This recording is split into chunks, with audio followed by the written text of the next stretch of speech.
முதுகுல கொடுக்குற அனஸ்தீசியா, அதாவது மயக்க ஊசி அப்படின்னாலே எல்லாருக்கும் ஒரு பயம். என்ன பயம்? முதுகு வலி பின்னாடி வருமா? கண்டிப்பா கிடையாதுங்க. ஏன்னா எல்லாருக்கும் இருக்கிற சந்தேகங்கள் என்னன்னு இப்ப பாத்திரலாம். இப்ப முதுகுல கொடுக்குற ஊசி எல்லாரும் என்ன நினைக்கிறாங்க? முதுக வளைச்சு கொடுக்குறாங்கன்னு நினைக்கிறாங்க. அப்படி கிடையாது.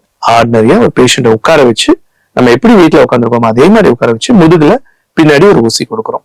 2வது பாயிண்ட், அந்த கொடுக்குற ஊசி பெரிய ஊசி அப்படின்னு நினைச்சுக்கிறாங்க. பெரிய திக்கா இருக்கும், வலிக்கும் அப்படின்னு நினைக்கிறாங்க.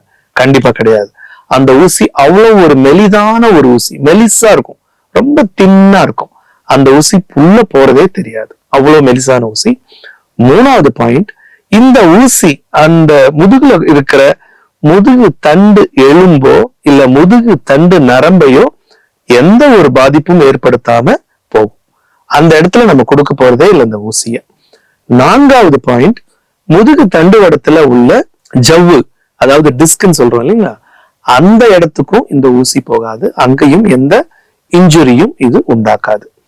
சோ இந்த முதுகுல கொடுக்கிற ஸ்பைனல் அனஸ்தீசியா, அதாவது முதுகுல கொடுக்கிற அனஸ்தீசியானால எந்த ஒரு பாதிப்பும் பிற்காலத்துல வராது. குறிப்பா உங்களுக்கு என்ன சொல்லணும்னா, முதுகு வலி வரவே வராது. பயப்படாதீங்க.